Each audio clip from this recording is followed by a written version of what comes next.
एक अजीब गांव था चंद्रमुखी, जिसे लोग रात के समय नहीं जाना चाहते थे। वहां के लोग कहते थे कि रात के समय गांव में कुछ अजीब होता है, कुछ ऐसा जो ना दिन में होता था और ना ही किसी को दिखता था। चंद्रमुखी की एक हवेली थी गांव के पहाड़ी पर, जिसे लोग सुनसान कहते थे। यहाँ एक पुरानी कहानी थी कि रात के समय इस हवेली में अजीब आवाजें सुनाई देती जाती थीं और वहाँ कुछ अत्यंत भूतिया होता था।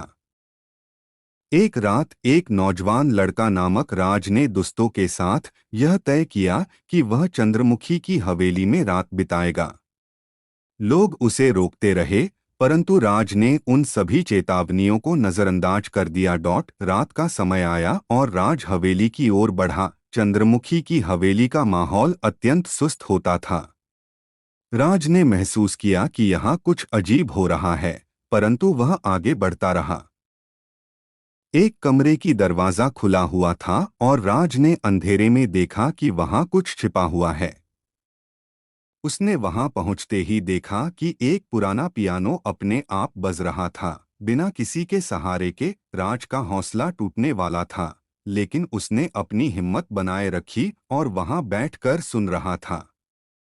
पुराने पियानो की संगीत धुन में कुछ खास था, जो राज को भी प्रभावित कर रहा था। तभी एक व्यक्ति की छाया ने उसका ध्यान आकर्षित किया। वह व्यक्ति था चंद्रमुखी, जिसकी सुंदरता ने राज को बेहद मोहित कर दिया। वह हवेली में एक सुंदर स्त्री बनी हुई थी, जिसने अपने पियानो के साथ संगीत का आनंद ले रखा था। राज ने उससे मिलने का फैसला किया और उसके साथ वैसे ही समय बिताने लगा। वह जगह जगह घूमते हुए चंद्रमुखी के रहस्यमय गांव के सब कुछ भूल गया। धीरे धीरे उसने चंद्रमुखी की हवेली की कहानी सुनी और समझी। वहां की भूतिया आवाजें और राज की धरोहर में एक अजीब संबंध थे, जो चंद्रमुखी की हवेली को अद्वितीय बना देते थे। राज ने चंद्रमुखी के साथ अपनी जिंदगी बिताने का फैसला किया और गांव वालों को यह बताया कि चंद्रमुखी की हवेली में कोई भूत नहीं है। उसने इस अजीब गांव को साकार बना दिया और उसकी दी गई सौंदर्य को बचाया।